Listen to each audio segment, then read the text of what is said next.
Hi folks, Paula McLean back with the second free board development video. This time we're going to be talking about deal breakers for the board executive director relationship. And this video is part of the preamble free video series for the Learning for Leaders Great Boards, the video course. So at the end of your handout you have a ton more information that will kind of help you understand what the whole video course is all about.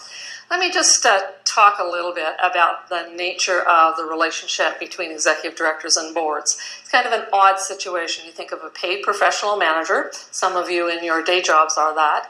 And that paid professional manager reports to a group, not an individual. So that's kind of odd.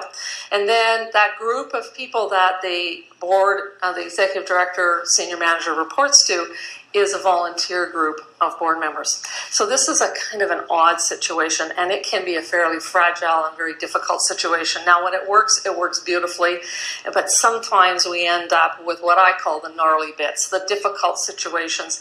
And so I want to talk about, so that you can stay clear of those things, some of the rocks that we can wash up against. We're kind of going to the dark side here for a few minutes. I'm going to talk about, however, how you prevent each one of these kinds of challenges.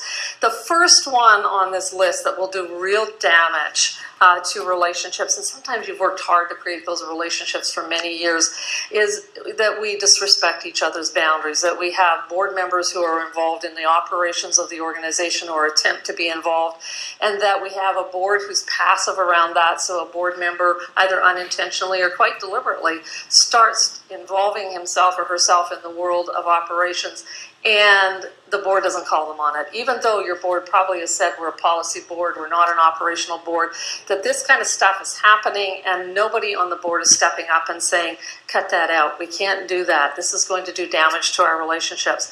The reverse of that is also occasionally happens, and the executive director actually starts doing work that is board work that, and the example I used in the last video is very, very common. The executive director is doing the recruitment and actually is instrumental in putting people on the board that are then her or his individual or collective boss, and those individuals cannot be handpicked by the executive director. It's not appropriate. The potential for conflict of interest is quite real.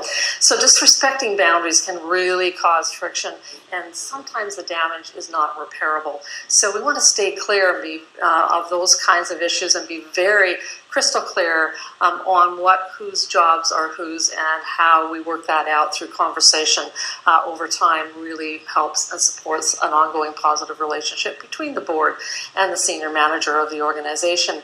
One of the deal breakers, one of the issues is withholding information, and this is often something that executive directors struggle with, is what information do I take to the board, what information does the board need, and then what information should not be brought to the board.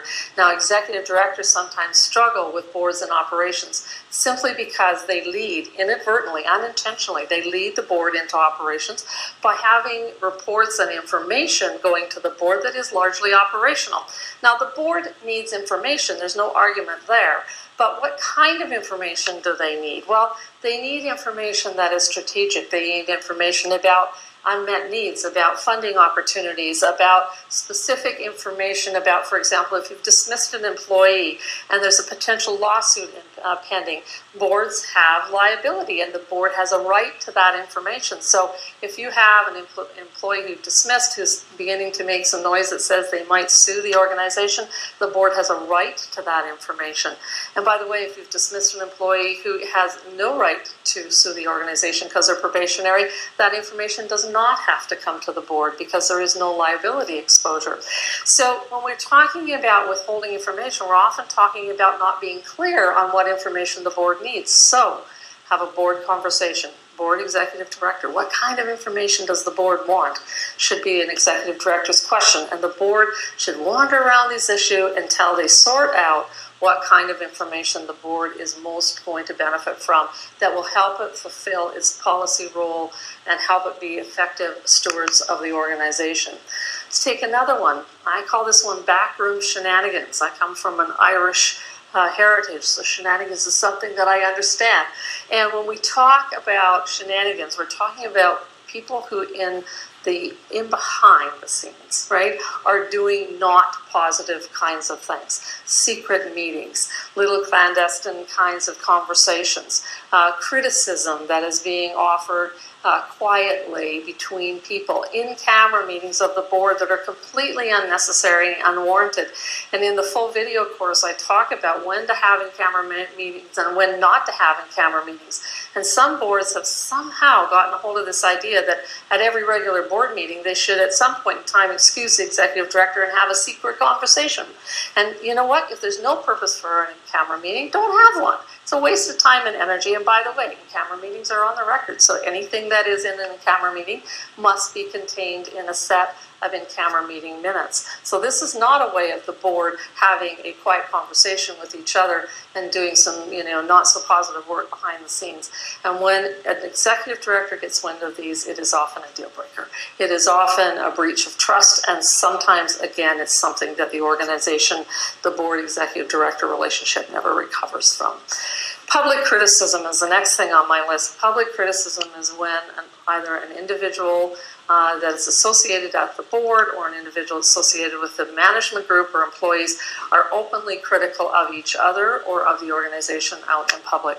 And we've had many horror stories around the damage that can be done. If, for example, a board makes a decision and one or two board members vote against that particular motion, but the motion is still carried, that board member, those board members who voted against the motion had three choices. First of all, they can say nothing publicly.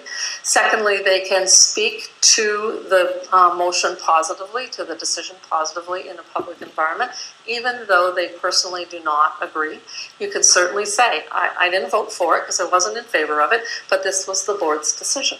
So your job is to speak with one voice, and the board's motion is that one voice, even if you disagree. And if you feel that neither of those things are possible, then you need to resign from the board. If you cannot support the direction of the board because of one or more decisions that the board has made, then it is time to move on. So it's a deal breaker, and you need to not offer public criticism. And the same is true of managers and staff of the organization. They should not be critical of the board publicly. Do your work at board meetings, identify and address those difficult issues, have conversations, build a culture that is open to self-critique. You'll be stronger for that self-critique. So if there are issues and dynamics on your board with your staff or just among board members, it's important you put them on the table and have that conversation and work things out so that it doesn't become public and it doesn't create damage to the organization, its reputation outside of your board meetings and outside the four walls that you work within. And the last one on our list is lack of thought follow-through and lack of participation. Board members have a responsibility to be active, to be involved, and that means attend meetings and participate and ask questions and make suggestions and use your intelligence and your skill to contribute and be a good and effective steward of the organization. And passivity is something which cannot be tolerated. And when you think about the amount of agency resources that go into supporting and ensuring the board is well trained and well educated and the board has the right information, it is an expensive venture in terms of money and time for managers of the organization to be doing that with the board. And the board needs to step up and do its job to be an effective steward, to understand what the governance roles of the board are, to have good governance policies. So board members who don't attend, board members who volunteer to do stuff and then don't follow through, drop the ball, inevitably the drop balls get picked up by the paid staff of the organization, often the executive director, and this is a deal breaker in terms of the relationship. So those are my 5 for the whole area of deal breakers and relationships and the dark side of some of the work that we have to do inside our not-for-profit organizations. And once